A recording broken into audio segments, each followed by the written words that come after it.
اللہ جل شانہ ایمان والوں کو جب خطاب کر کے کہتے ہیں یا ایھا الذین آمنوا، تو وہ والا حکم دیتے ہیں جو صرف ایمان والوں ہی کو دینا ہو۔ ان حکموں میں سے ایک حکم ہے روزہ۔ فرمایا یا ایھا الذین آمنوا کتب علیکم الصیام، اے ایمان والو تم پر روزہ فرض کر دیا گیا۔ پھر سوال پیدا ہو جائے گا یا اللہ اس میں تو بھوکا رہنا پڑتا ہے، پیاسا رہنا پڑتا ہے، سخت گرمیوں میں پیاسا رہنا بہت مشکل ہے، اور جن انسانوں کو بہت زیادہ بھوک لگتی ہے ان کو بھوک برداشت کرنا بڑا مشکل ہے۔ تو اللہ فرماتے ہیں کہ یہ میں نے حکم صرف تم کو ہی نہیں دیا، تم سے پہلے جتنے لوگ گزرے ان کو بھی میں نے دیا ہے، اور اس سے پہلے کون کون لوگ گزرے ہیں؟ بے شمار قومیں، جن میں دو بڑی بڑی قومیں تھیں، قوم یہود اور قوم نصارہ۔ پھر آگے فرمایا لعلکم تتقون، تاکہ تم متقی بنو۔ تو گویا اس آیت کے ذریعے سے ایمان والوں پر روزہ فرض ہو گیا۔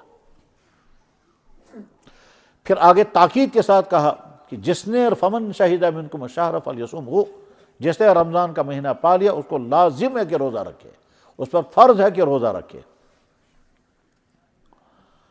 پھر جناب رسول اللہ صلی اللہ علیہ وسلم نے اس کی تفصیلات بیان فرمائی۔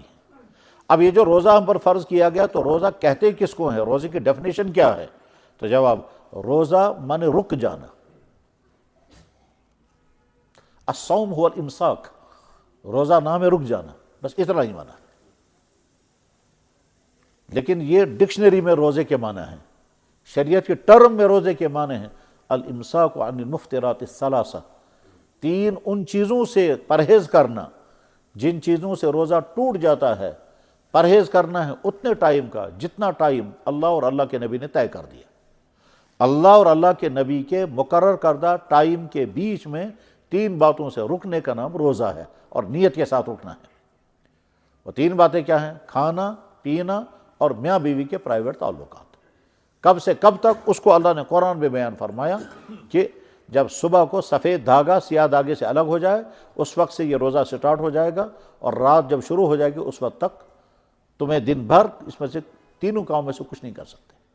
تو یہ روزے کی ڈیفینیشن ہے، روزے کی تعریف، روزے کی حقیقت۔ روزہ کسے کہتے ہیں؟ الصوم هو الامساک عن المفطرات الثلاثہ، نیت کر کے تین چیزوں سے رکنے کا نام روزہ ہے۔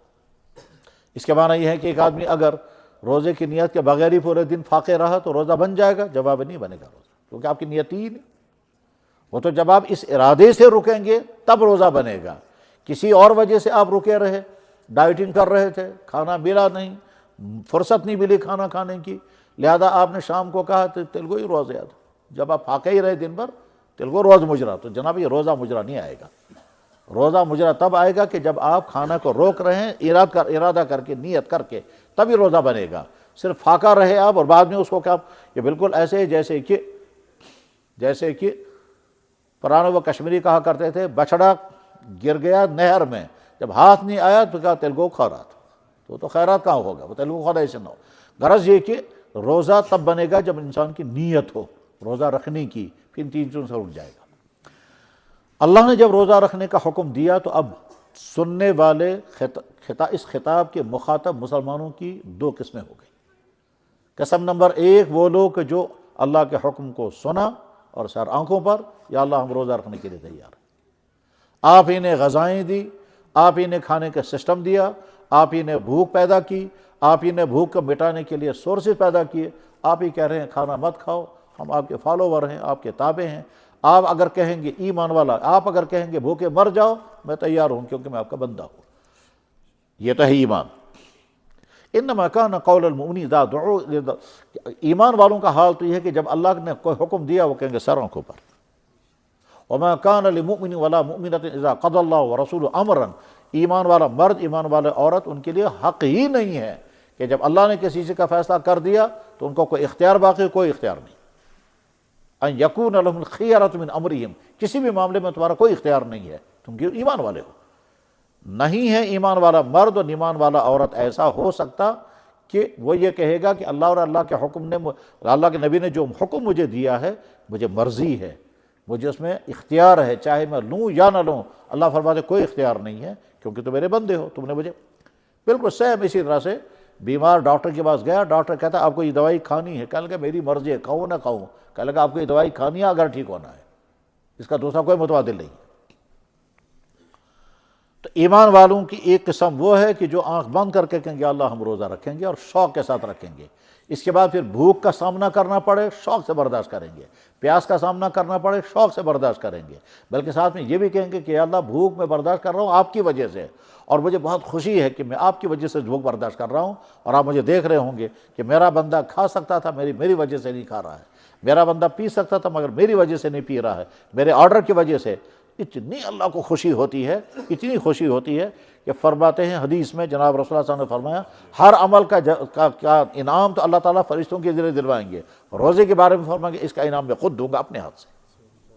انما الصوم لی وانا اجزی، روزہ میرے لیے رکھا، سارے عمل تو اللہ ہی کے لیے ہوتے ہیں، لیکن کہتے ہیں نہیں ہر عمل میں دکھلاوا ہو سکتا ہے، روزے میں کوئی دکھلاوا نہیں۔ کیوں؟ جب انسان کو دکھلاوا کرنا ہوگا تو سب کے کہہ کہ میرا روزہ اور ہوگا ہی نہیں، لیکن روزے دار جب روزہ رکھ رہا ہے اور واقعتاً روزہ رکھا ہے تو اس میں دکھلاوا ہو ہی نہیں، کیونکہ روزہ اندر کی چیز ہے۔ یہ تو ہے قسم نمبر 1۔ قسم نمبر 2، وہ ایمان والے بھائی جو روزہ نہیں رکھتے، ان کی پھر 2 قسمیں ہیں۔ ایک وہ ایمان والے بھائی ہیں جن کو کوئی واقعی عذر ہے اور اس عذر میں شریعت نے ان کو کنسیشن دی ہے، اس کنسیشن کا فائدہ اٹھا رہے ہیں وہ اور روزہ چھوڑ رہے ہیں، لیکن ساتھ میں ان کو افسوس ہے اگر ہمیں یہ عذر نہ ہوتا، یہ رکاوٹ نہ ہوتی، یہ پریشانی نہ ہوتی تو ہم ضرور روزہ رکھتے، اس عذر کی وجہ سے، اس رکاوٹ کی وجہ سے ہم روزہ چھوڑ رہے ہیں، افسوس ہم روزہ چھوڑ رہے ہیں۔ یہ کون لوگ ہیں؟ جناب بیمار انسان۔ لیکن بیماری کی کچھ قسمیں وہ ہیں جن میں روزہ رکھنے سے کوئی فرق پڑنے والا نہیں ہے، تو اس بیمار کے لیے کنسیشن نہیں ہے، اور بیماری کی وہ قسمیں وہ ہیں جن میں واقعتاً روزہ رکھنے کی وجہ سے پریشانیاں آئیں گی، اور یہ آدمی یا تو خود کو تجربہ ہوتا ہے یا ڈاکٹر کہے گا۔ اگر معالج یہ کہتا ہے کہ آپ روزہ رکھیں گے تو آپ کی بیماری میں اضافہ ہوگا، یہ پریشانی ہوگی، یہ ہوگا، تو ایسے بیمار کو قرآن نے خود اجازت دی، فَمَنْ كَانَ مِنْكُمْ مَرِيضًا أَوْ عَلَىٰ سَفَرٍ فَعِدَّةٌ مِنْ أَيَّامٍ أُخَرَ، آپ میں سے جو بیمار ہوگا یا سفر میں ہوگا اور وہ روزہ نہیں رکھ پا رہا ہوگا تو وہ روزہ چھوڑ دے اور اتنے روزے بعد میں رکھ لے گا۔ تو بیماری کی وجہ سے روزہ چھوڑنے کی اجازت ہے، یہ مردوں کو بھی اور عورتوں کو بھی ہے۔ نمبر 2، وہ بوڑھا انسان جو بظاہر بیمار تو نہیں ہے لیکن بڑھاپے کی سطح کو پہنچ گیا ہے تو اس کو ہر تھوڑی دیر کے بعد کھانا چاہیے، چاہے تھوڑا سا ہی کھائے، مگر اگر وہ کھائے گا نہیں تو بے ہوش ہو جائے گا، گر جائے گا، اور اس کو کہتے ہیں شریعت کے ٹرم شیخ فانی، ایسا بوڑھا انسان جو بالکل آخری مرحلوں تک پہنچ گیا ہو، بدن میں ہمت نہیں ہے، طاقت نہیں ہے، اور ہر تھوڑی دیر کے بعد اس کو تھوڑا تھوڑا کچھ نہ کچھ کھانا پینا چاہیے، تو ایسا ہی، اور آگے امید بھی نہیں ہے کہ یہ صحت یاب ہو کر کے روزہ رکھنے کے قابل بن جائے گا، تو ایسے بڑھاپے میں بھی روزہ چھوڑ دینے کی اجازت ہے۔ پہلی والی قسم جس میں عام بیماری ہے، روزہ چھوڑنے کی اجازت ہے، مگر ان روزوں کی قضا کرنی پڑے گی، ان کا کوئی بدلہ نہیں ہے، ان کا کوئی کفارہ نہیں ہے۔ لیکن یہ جو بوڑھا انسان ہے جو روزہ نہیں رکھ پا رہا ہے اور آئندہ بھی امید نہیں ہے، یا اگر کوئی آدمی کسی ایسی بیماری میں ہے جو اس وقت بھی ٹھیک نہیں ہو رہی اور آئندہ بھی ٹھیک ریکور ہونے کی امید نہیں ہے، اور ڈاکٹر نے کہا اب تو آپ ساری زندگی اسی بیماری کے ساتھ آپ گزاریں گے، یہ آپ کو ختم ہونے والی نہیں ہے اور آپ روزہ بھی نہیں رکھ سکتے، کبھی بھی نہیں رکھ سکتے، ان انسانوں کو روزوں کے بدلے میں فدیہ دینے کی اجازت ہے، اور وہ فدیہ ہوتا ہے ایک روزے کے بدلے میں ایک صدقہ فطر۔ اب یہ صدقہ فطر حساب لگایا جاتا ہے تو کبھی یہ صدقہ فطر ہوتا ہے 50 روپیہ، کبھی ہوتا ہے 60 روپے، کبھی ہوتا ہے 70 روپے، یہ ڈیپینڈ کرتا ہے کہ بازار میں چیزوں کا ریٹ کیا ہے، آٹے کا اور گندم کا اور جو کا ریٹ کیا ہے، اس ریٹ کو سامنے رکھ کر کے پھر فیصلہ کیا جاتا ہے کہ اس سال کے ریٹ کے مطابق صدقہ فطر اتنا ہے، تو جتنا صدقہ فطر ہوگا اتنا صدقہ فطر اس کو ادا کرنا ہوگا ایک روزے کے بدلے میں ایک صدقہ فطر۔ کم سے کم وہ کیا ہوتا ہے، 1.25 کلو آٹے کی قیمت ایک صدقہ فطر کے بدلے میں دینی چاہیے، اور آٹا بھی وہ جو بازار کا میں ملتا ہو، بازار کا آٹا، راشن گھاٹ کا آٹا نہیں۔ زیادہ افضل یہ ہے کہ اس سے زیادہ فدیہ دیا جائے۔ چنانچہ اسی شہر کے ایک ہمارے بھائی ہیں، انہوں نے مجھ سے تقریباً ہر سال وہ پوچھتے رہتے ہیں کہ جی ہمارے گھر میں فلاں پیشنٹ ہے اور وہ اس حالت میں نہیں کہ آئندہ روزہ رکھ سکیں گے، اور واقعتاً پہلے ان کے والد کی حالت یہ تھی اور اس کے بعد ان کی والدہ کی حالت یہ تھی، آج کل نہیں معلوم ہے کون سی کس کی حالت کیا ہے، تو ایسی حالت تھی کہ جو وہ روزہ نہیں رکھ سکتے تھے اور آئندہ بھی امید نہیں روزہ رکھنے کی۔ انہوں نے مجھ سے کہا کہ زیادہ سے زیادہ جو کفارہ مجھے دینا، فدیہ دینا ہوگا وہ مجھے بتا دیں۔ چنانچہ ایک مرتبہ ہم نے حساب کیا تو تقریباً 60,000 روپے بنا تھا، اور ایک مرتبہ حساب کیا تو تقریباً 80,000 روپے بنا۔ میں نے کہا آپ کے والد کے پورے مہینے کے روزوں کا فدیہ 80,000 روپے بن رہا ہے۔ انہوں نے کہا میں دے دوں گا۔ ایک مرتبہ ان کے والد یا والدہ کے صدقہ فطر کی مقدار، یہ فدیے کی مقدار ہم نے طے کی تو غالباً 75 یا 78 ہزار روپے بنی تھی۔ تو غرض یہ کہ جب کشمش سے بنیاد بنا، کشمش سے جب ہم صدقہ فطر ادا کریں گے تو اتنی مقدار بنے گی۔ یہ ان بھائیوں کے لیے حکم ہے کہ جو بھائی روزہ چھوڑ رہے ہیں بوجہ بیماری کے اور آئندہ روزہ رکھنے کی وہ ان کے اندر صلاحیت پیدا ہونے کی امید نہیں ہے۔ اس کی تیسری والی قسم ہے وہ خواتین جو روزہ چھوڑنے کی ان کو اجازت دی گئی، یا تو اس وجہ سے کہ وہ حالت حمل میں ہیں، یا اس وجہ سے کہ وہ ارضاع کا عمل کر رہی ہیں، بچے کو دودھ پلا رہی ہیں۔ یعنی وہ خواتین کہ جو پریگننسی میں ہیں اور وہ خواتین جو بچوں کی فیڈنگ کر رہی ہیں، ان خواتین کو روزہ چھوڑنے کی اجازت خود جناب رسول اکرم صلی اللہ علیہ وسلم نے دی، اور ترمذی شریف میں حدیث موجود ہے۔ الحامل والمرضع، حاملہ عورت اور دودھ پلانے والی خاتون اگر روزہ رکھنے سے مشکلات محسوس کر رہی ہیں تو اس کو روزہ چھوڑنے کی اجازت ہے، اور یہ روزے کی بعد میں قضا کرنی ہوگی۔ بس یہاں پہنچ کر کے میں خواتین کے متعلق ایک اہم ترین مسئلے کی وضاحت کرتا ہوں، جس کی عام طور پر وضاحت نہیں ہوتی ہے، اور تقریباً ہر گھر میں یہ کیس ہوگا۔ وہ یہ ہے کہ ہماری خواتین جب ایک سال رمضان میں مثلا حالت حمل میں ہیں تو روزہ رمضان چھوڑ دیا، اگلے سال یہ خاتون بچے کو دودھ پلا رہی ہوگی تو دوسرا رمضان بھی چھوٹ گیا، تیسرے سال پھر بچے کو دودھ پلا رہی ہوں گی تو تیسرا رمضان چھوٹ گیا، تو 3 رمضان ہو گئے۔ اب اس کے بعد پھر بالفرض چوتھا سال آ گیا تو دوسری پریگننسی شروع ہو گئی، تو پھر 1 رمضان چھوٹ گیا، پھر اگلا سال آ گیا تو اب دوسرے بچے کی فیڈنگ چل رہی ہے تو پھر 5واں رمضان ہو گیا، پھر اگلا سال آ گیا۔ غرض یہ کہ بعض خواتین کے 10 سال کے روزے باقی ہیں اور وہ قرضہ ہے، اور عورتوں کو خیال ہی نہیں آتا کہ ہمارے ذمے۔ اب جب ہم انہیں کہتے ہیں کہ صاحب پچھلے کتنے زمانوں کے، کہنے لگے پہلا بچہ تھا اس وقت میں نے روزہ نہیں رکھا، پیٹ میں تھا، اگلے سال اسی بچے کو دودھ پلا رہے تھے، روزہ میں نہیں رکھا، اگلے سال میں نے اسی بچے کو دودھ پلایا، میں نے روزہ نہیں رکھا، تو 3 رمضان یہی ہو گئے۔ پھر دوسرا بچہ سٹارٹ ہو گیا تو جب حالت حمل میں تھی تو میں نے روزہ نہیں رکھا، ہوا چوتھا رمضان، پھر اسی بچے کو اگلے سال دودھ پلا، ہو گیا 5واں رمضان، پھر اسی بچے کو تیسرے سال دودھ پلا رہی تھی، ابھی 2 سال نہیں ہوئے تو ہو گئے، تو 6 رمضان تو یہی 2 بچوں کے ساتھ ہو گئے۔ پھر اگر اللہ نے اور اولاد عطا کی ہو تو اور رمضان جمع ہو جائیں گے۔ اس طرح سے بے شمار ہماری خواتین کے سروں پر کئی رمضانوں کے روزے بقایا ہیں، اور اب اگر وہ فدیہ دینا چاہیں تو فدیہ نہیں دے سکتی، کیونکہ ابھی آپ اس حالت میں ہیں کہ آپ کو روزہ رکھنا ہے۔ اب یہ کہ میں کتنے سالوں کے روزہ رکھوں گی، یہ تو بڑا مشکل ہے میرے لیے۔ تو اس کا جواب یہ ہے کہ خواتین کا مزاج اللہ نے ایسا بنایا ہے کہ جب مرد ان کو ہیلپ کرتے ہیں اور مرد جب ان کے ساتھ کوآپریشن کرتے ہیں، ٹھیک کمپنی کرتے ہیں، تو ان کا کام آسان ہو جاتا ہے۔ بہت اچھا ہے، شوہر یہ کہے گا کہ سردیاں آ رہی ہیں، ہم مل کر کے روزہ رکھیں گے، میں بھی آپ کے ساتھ روزہ رکھوں گا، اور کوئی مشکل نہیں۔ اسی شہر کا ایک نوجوان لڑکا غیر شادی شدہ، آج صبح پہ میں نے اسے دیکھا، 3 مہینے مسلسل روزے رکھے اس نے، اور اب رمضان جب شروع ہو جائے تو 4تھا مہینہ شروع ہوگا اس کا۔ تو میں نے کہا کوئی مشکل؟ کہنے لگے کوئی مشکل نہیں۔ تمہاری صحت ٹھیک ہے؟ کہنے لگے بہت اچھی ہے۔ تو تہجد بھی پڑھ رہا ہے اور مسلسل رجب کا پورا نہیں، ربیع الثانی، رجب اور شعبان، تو شعبان کا مہینہ چل رہا ہے۔ تو رکھنے والی اس طرح بھی رکھتے ہیں، ٹھیک ہے۔ بعض صحابہ یہ چاہتے تھے کہ پورے سال ہی ہم روزہ رکھیں گے، اور وہ 5 دن جس میں روزہ رکھنا منع ہے اس میں بھی ہم روزہ رکھیں گے۔ خیر، وہ خواتین جن کے ذمہ رمضانوں کے روزے ہیں، ان خواتین کے روزہ رکھنے کا آسان طریقہ یہ ہے کہ شوہر ان سے یہ کہے گا کہ سردیوں میں ہم روزہ رکھیں گے، نومبر، دسمبر، جنوری، فروری، مارچ، ان 5 مہینوں میں اگر 1 دن کر کے 1 دن چھوڑ کر 1 دن روزہ رکھیں، 1 دن کر کے 1 دن روزہ رکھیں گے تو ایک ہی سال میں 2 رمضان گزر جائیں گے، اگلے سال میں 2 رمضان گزر جائیں گے، 3-4 سردیوں میں پھر سے سارے رمضانوں کے روزے ادا ہو جائیں گے۔ لیکن اب اگر عورت اس عمر کو پہنچ گئی ہے کہ روزے باقی ہیں اور رکھ بھی نہیں سکتی ہے، تو اب اس کو فدیہ ادا کرنا ہوگا، اور وہ فدیہ چاہے وہ اپنی جیب سے ادا کرے، عورت اپنی جیب سے ادا کرنا ہوگا، اپنے مہر سے ادا کرے، اپنے زیورات سے ادا کرے، وہاں سے وہ فدیہ ادا کرے۔ اور اگر وہ نہیں کرنا چاہتی یا کر نہیں پا رہی ہے تو شوہر کو چاہیے کہ اپنی بیوی کو قیامت کی پکڑ سے بچانے کے لیے مدد دے اور ان کا فدیہ ادا کر دے۔ یہ تو ہے ان ہماری بہنوں کا مسئلہ جن کے ذمہ کئی سال کے روزے فرض ہیں۔ مزید خواتین کے لیے ایک اور کنسیشن ہے، وہ یہ کہ جب وہ منتھلی عذر میں ہوں گی، اس حالت میں ہوں گی جس حالت میں اللہ نے ان کو روزے معاف کر دیے ہیں. ٹھیک. ابھی میں جب یہاں آ رہا تھا ایک خاتون فون کر رہی تھی, کہنے لگا مجھے بہت افسوس ہے کہ میں آج روزہ نہیں رکھ سکتی.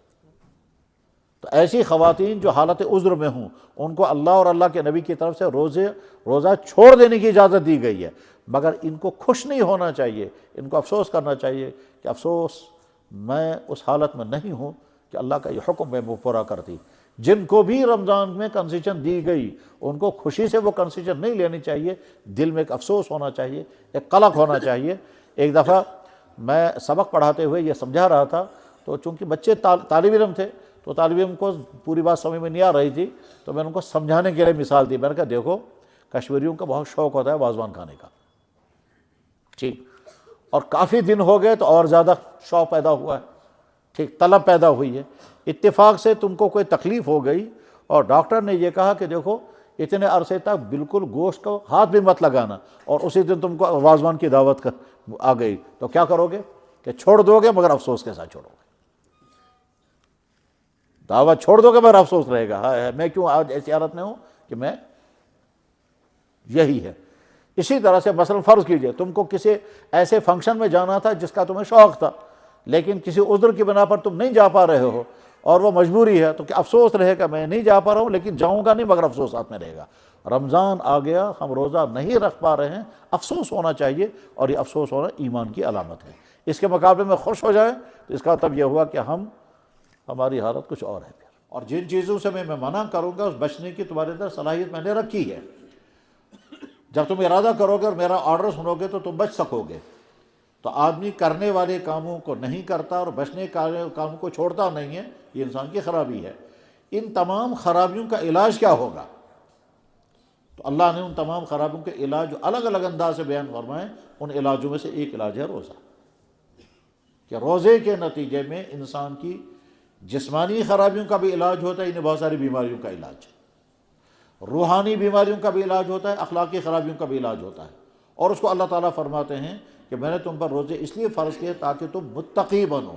اور جب انسان متقی بنے گا, جب انسان کے اندر تقوی آئے گا, تو تقوی آنے کے معنی یہ ہے کہ اب اس کی آنکھ غلط استعمال نہیں ہوگی, اس کی زبان غلط استعمال نہیں ہوگی, اس کے رویے غلط نہیں رہیں گے, وہ کمانے میں غلطیاں نہیں کرے گا, وہ خرچ کرنے میں جرم نہیں کرے گا, وہ کسی کا حق نہیں مارے گا, وہ کسی پر ظلم نہیں کرے گا.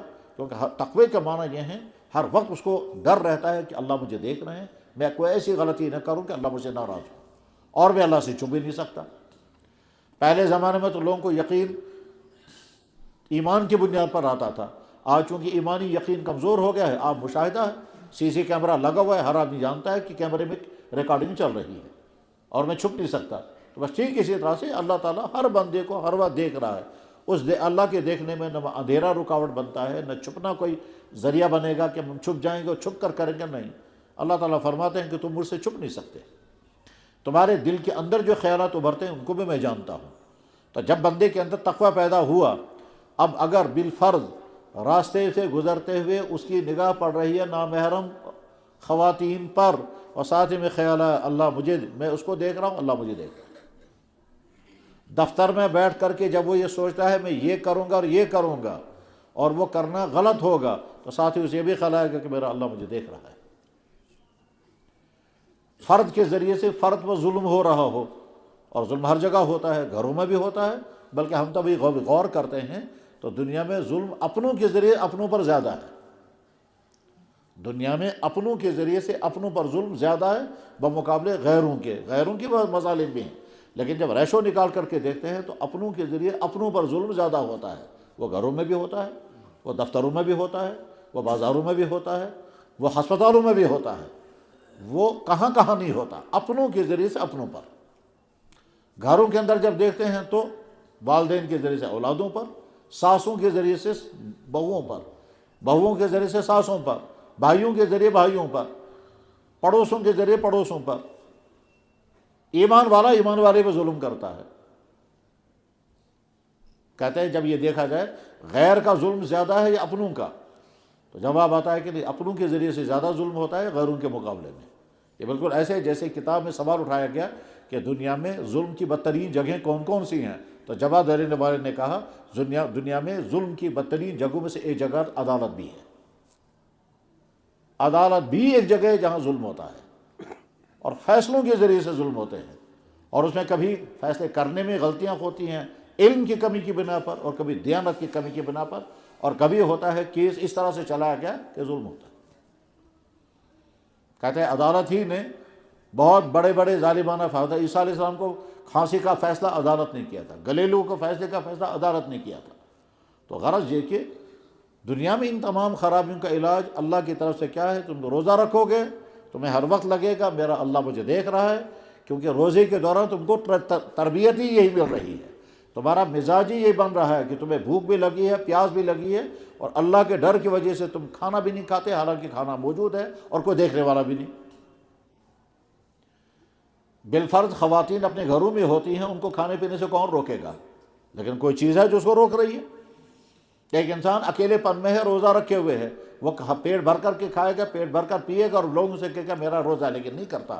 تو جو چیز اس وقت تمہیں تنہائی میں روک رہی ہے کھانے پینے سے، اسی کا نام ہے تقویٰ۔ یہی چیز جب پختہ ہو جائے گی، مضبوط ہو جائے گی، اس کے بعد پھر تمہارے لیے گناہوں سے بچنا آسان ہوگا، تمہاری اللہ کے حکم کو پورا کرنا آسان ہوگا۔ اس لیے اللہ تعالیٰ فرماتے ہیں کہ میں نے اپنے بندوں پر روزے فرض کیے ہیں، یہ صرف تم پہ ہی فرض نہیں کیے، ہر قوم پر میں نے کیے ہیں۔ یا ایھا الذین آمنوا کتب علیکم الصیام کما کتب علی الذین من قبلکم لعلکم تتقون۔ اس لیے روزے کی جب تاریخ پڑھتے ہیں تو تاریخ پڑھنے کے بعد سمجھ میں یہ آتا ہے کہ دنیا کے ہر قوم میں روزے رہے ہیں، اور جناب رسول اللہ صلی اللہ علیہ وسلم تو مکہ مکرمہ میں بھی روزہ رکھتے تھے، جبکہ روزہ بھی فرض ہوا ہی نہیں تھا۔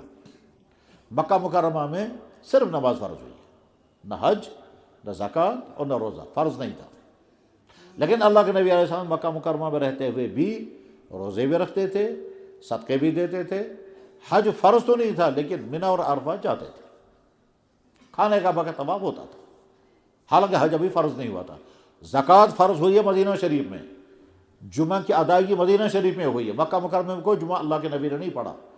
فرض تو مکہ مکرمہ میں جمعہ ہو گئے تھے لیکن ادا نہیں کر سکتے تھے، کیونکہ جمعے کی نماز کے لیے جماعت ہونا ضروری ہے، اور مکہ مکرمہ میں تو 5 وقتہ نماز کی جماعت نہیں کر سکتے، جمعے کی تو بات ہی نہیں ہے، وہاں تو چھپ کر نماز پڑھنا بھی مشکل تھا ان کے لیے۔ تو اس لیے مکہ شریف کے زمانے میں جتنی ہمارے نبی نے زندگی گزاری ہے 13 سال نبی ہونے کی حالت میں، ہمارے نبی کی زندگی کے 3 پارٹ ہیں۔ نمبر 1 40 سال کی عمر تک، نمبر 2 نبی بننے کے بعد 13 سال مکہ شریف میں، اور پھر اس کے بعد 10 سال مدینہ شریف میں، 63 سال ہمارے نبی کی عمر مبارک ہے۔ تو وہ جو 13 سال آپ نے مکہ مکرمہ میں بحیثیت نبی گزارے، ان 13 سالوں میں نمازیں پہلے فرض کتنی تھی؟ 3 نمازیں فرض تھیں، صبح کی اور شام کی اور تہجد کی نماز۔ پھر معراج کے موقع پر 5 نمازیں فرض ہو گئی، لیکن جماعت نہیں، جماعت کر بھی نہیں سکتے تھے۔ روزہ فرض نہیں کیا گیا لیکن اللہ کے نبی روزہ رکھتے تھے۔ زکوٰۃ فرض نہیں تھی لیکن اللہ کے نبی صدقہ دیتے بھی تو دوسروں کو بھی کہتے تھے صدقہ دو۔ خدمت خلق کا کام اللہ کے نبی علیہ السلام نے پہلے دن سے کیا۔ خدمت خلق کا کام آپ علیہ السلام کی پہچان تھی، نبی بننے سے پہلے بھی لوگ جانتے تھے اتنا بہتر خدمت خلق کرنے والا کوئی نہیں ہے۔ دیانت، امانت، خدمت خلق، رحم دلی، مظلوم کی مدد، مسافروں کی رہنمائی، اپنے گھروں میں مہمانوں کو ٹھہرانا، ان کو کھلانا اور پلانا آپ کی زندگی کا ایک شاندار پہلو ہے۔ اور اسی لیے جب پہلی وحی نازل ہوئی تھی اور اللہ کے نبی علیہ السلام کو گھبراہٹ طاری ہوئی تھی تو حضرت خدیجۃ الکبریٰ نے آپ کی زندگی کے متعلق جو تبصرے کیے تھے یا جو رائے دی تھی، کیا فرمایا تھا؟ یا رسول اللہ آپ کیوں پریشان؟ یا رسول اللہ نہیں فرمایا تھا کلا، ہرگز نہیں، واللہ لا یخزیک اللہ ابدا، آپ کیوں گھبرا رہے ہیں؟ اللہ آپ کو کہیں کسی پریشانی میں نہیں ڈالے گا۔ آپ یہ کام کرتے ہیں، یہ کام کرتے ہیں، یہ کام کرتے ہیں، اور سارے وہ خدمت خلق کے کام تھے۔ غریبوں کی مدد، مسافروں کی مدد، بھوکوں کو کھلانا، مہمان نوازی کرنا، مظلوموں کی مدد کرنا، جس کا کوئی پوچھنے والا نہیں اس کی مدد کرنا، حتیٰ کہ بعض دفعہ بھوکوں کو کھلانے کے لیے مزدوری کی، کمایا اور پھر جا کر ان کو کھلایا۔ جس کو مصیبت پیش آئی اس کی مصیبت کو دور کرنے کے لیے سب سے آگے۔ یہ تعارف کرا تھا حضرت خدیجہ الکبریٰ نے۔ آپ نے حضرت خدیجہ الکبریٰ نے اس کو یہ نہیں کہا آپ بہت بڑے نمازی ہیں، بہت بڑے عبادت گزار ہیں، نہیں، یہ کہا تھا کہ آپ خدمت خلق کے اتنے سارے کام کرتے ہیں تو اللہ تعالیٰ شانہ آپ کو پریشانی میں نہیں ڈال سکتا۔ تو غرض یہ کہ مکہ مکرمہ میں رہتے ہوئے آپ نے نبی بننے کے بعد ابتدائی زمانے میں 3 نمازیں پڑھی، معراج کے بعد 5 نمازیں ہو گئی، روزہ اور زکوٰۃ فرض نہیں تھی۔ جب مدینہ طیبہ آئے تو پھر پہلے تو ہر مہینے کے 3 دن کے روزے رکھتے تھے، پھر کچھ عرصہ گزر گیا تو سال میں صرف 10 دن کے روزے لازم کیے گئے، پھر جب رمضان کا حکم آ گیا تو روزے فرض کر دیے گئے رمضان کے، اور پچھلے تمام روزے فرض نہیں رہے، بس وہ نفلی روزے بن گئے، رمضان کو روزہ فرض ہو گیا۔ زکوٰۃ بھی اسی طرح سے مدینہ طیبہ میں فرض ہوئی، یہ گویا روزوں کی تاریخ ہے، اور باقی تمام قوموں میں روزے اپنے اپنے حساب سے رکھے پائے جاتے ہیں۔ کہ رمضان میں ہر آدمی اپنا شیڈول بنائے، کوشش کریں ہمارا یہ شیڈول رہے گا پورے رمضان میں۔ کیسے؟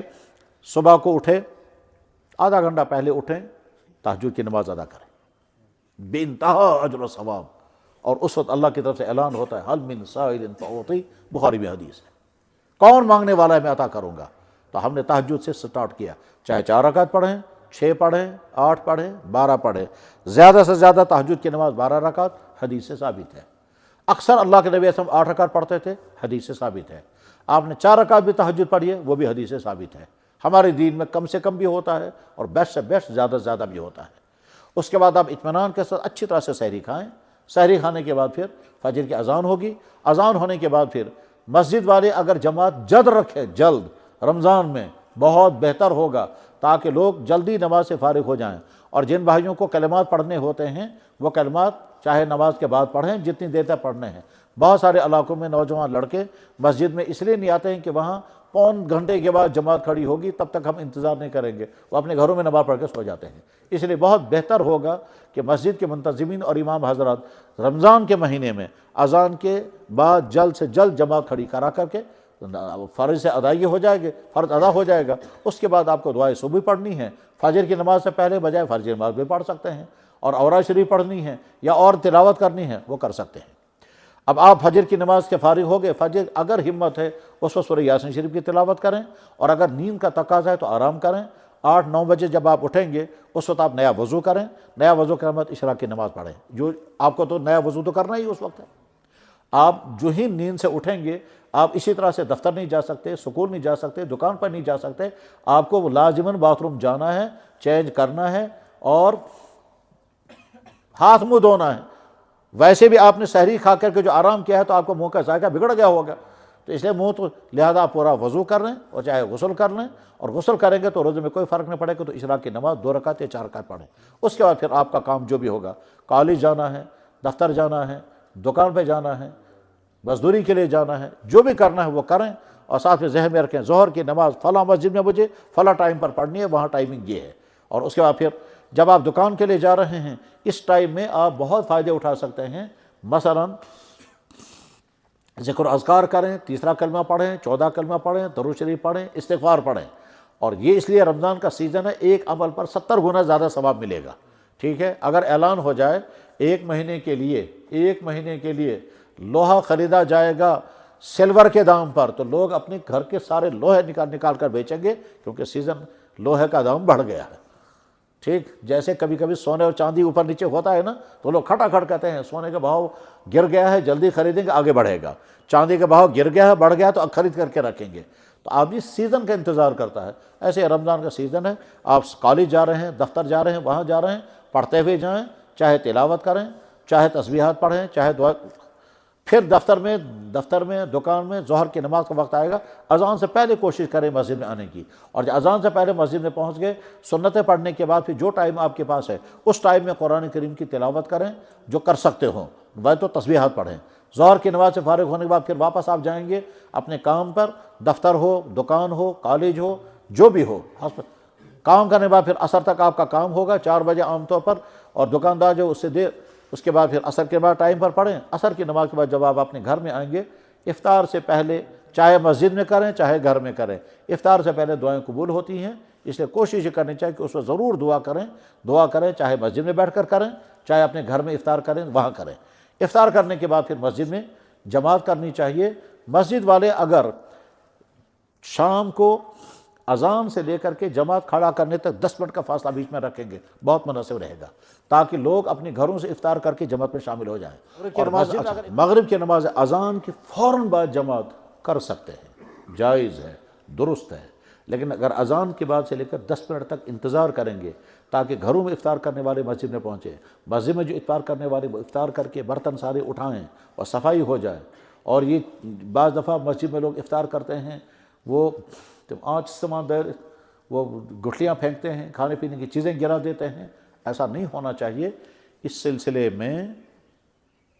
میں مکۃ المکرمہ اور مدینہ طیبہ، خانہ کعبہ اور مسجد نبوی کا کردار پورے عالم کے لیے مثالی کردار ہے۔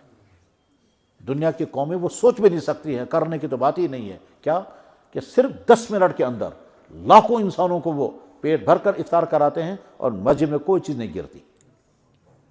صرف 10 منٹ کے اندر مکہ مکرمہ میں کبھی رمضان کے آخری عشرے میں 30 لاکھ آدمی ہوتے ہیں اور تمام کو افطار پہ ہوتا ہے، زمزم بھی پلاتے ہیں، کھجوریں بھی کھلاتے ہیں، دہی بھی کھلاتے ہیں، روٹیاں بھی کھلاتے ہیں، پیٹ بھر جاتا ہے اور صرف 10 منٹ کے اندر ہوتا ہے۔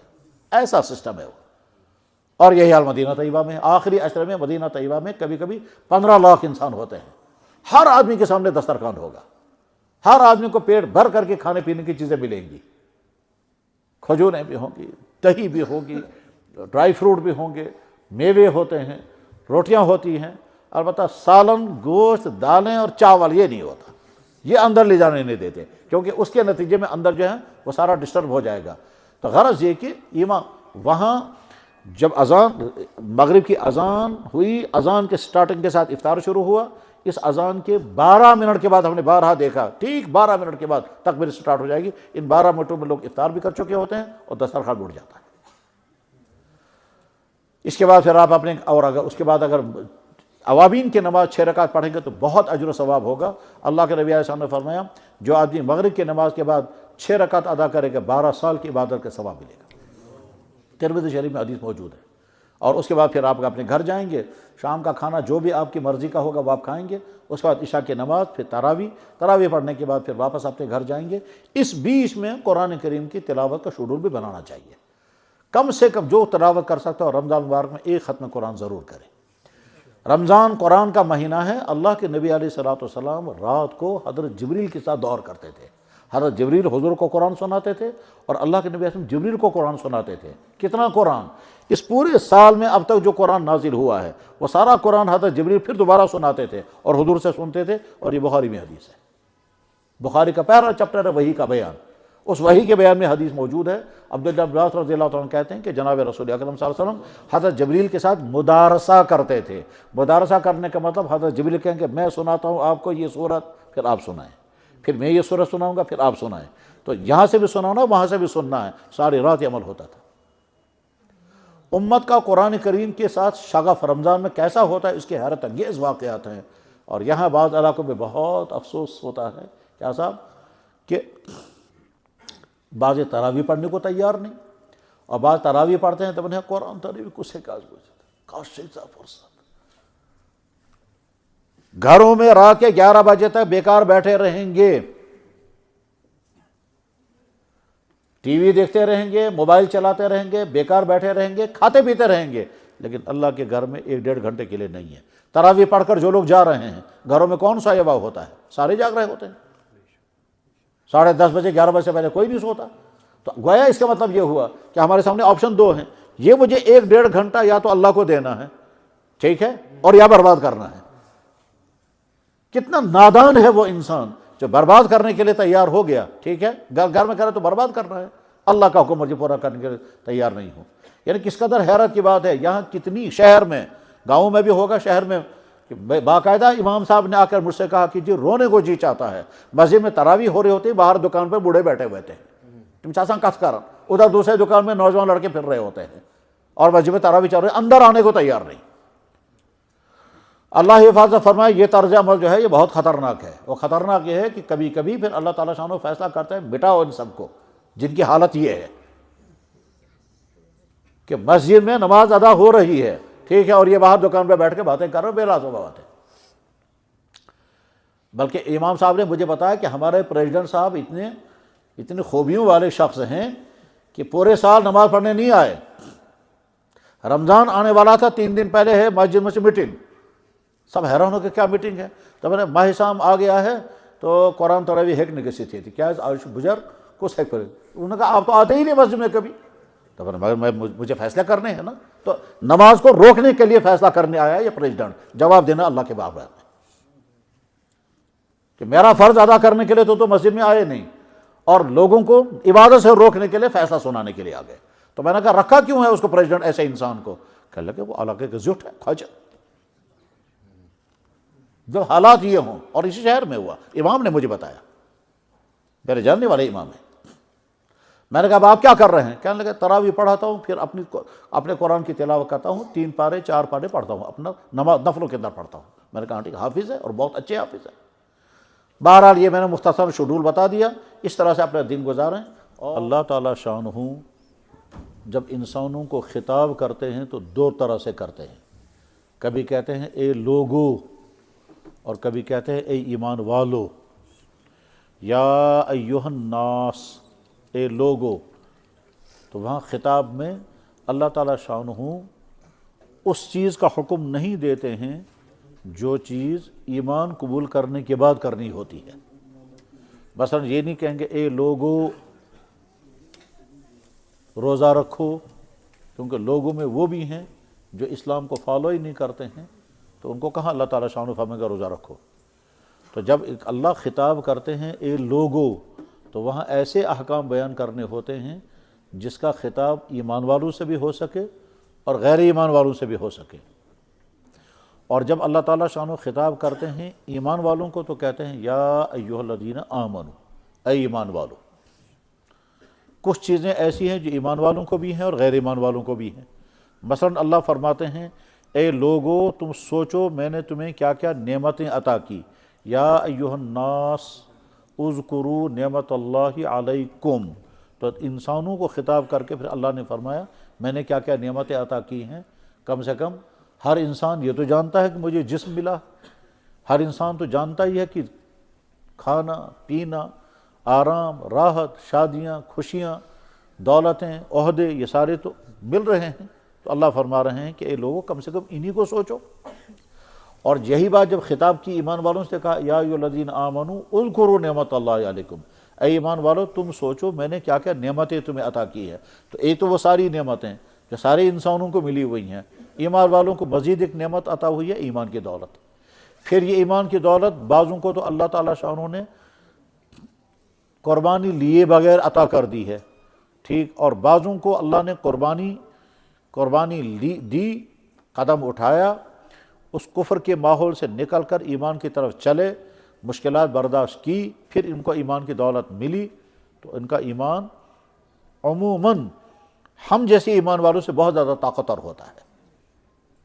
ان بھائیوں کا ایمان جنہوں نے کفر کو چھوڑا اور ایمان قبول کیا، عام طور پر ان کا ایمان، ان کی دینی زندگی ہم نسلی مسلمانوں سے کہیں زیادہ طاقتور ہوتا ہے۔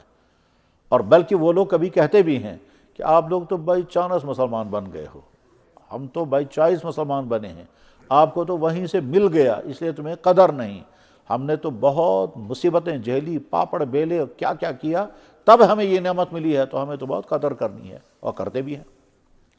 اور اس میں کچھ لوگ وہ بھی ہیں کہ جو نہایت ہی نازیبا قسم کی توہین بھی کرتے ہیں، اور یہ ساری دنیا میں پائے جاتے ہیں اس طرح کے لوگ۔ اردو دنیا میں بھی، کہ اردو دنیا اور کشمیری دنیا کے تھوڑے سے حالات ہمیں معلوم ہیں، بقیہ دنیا کا ہمیں نہیں معلوم ہے، عرب دنیا میں کیا ہوتا ہے، باقی دنیا میں ٹھیک ہے۔ جیسے اردو دنیا میں کچھ لوگ نہایت ہی نامناسب جملہ بولتے ہیں، کہتا ہے یہ روزے وہ رکھے جس کے بعد کھانا نہ ہو، جس کے بعد کھانا ہے اس کو کیا روزے رکھنے، ٹھیک۔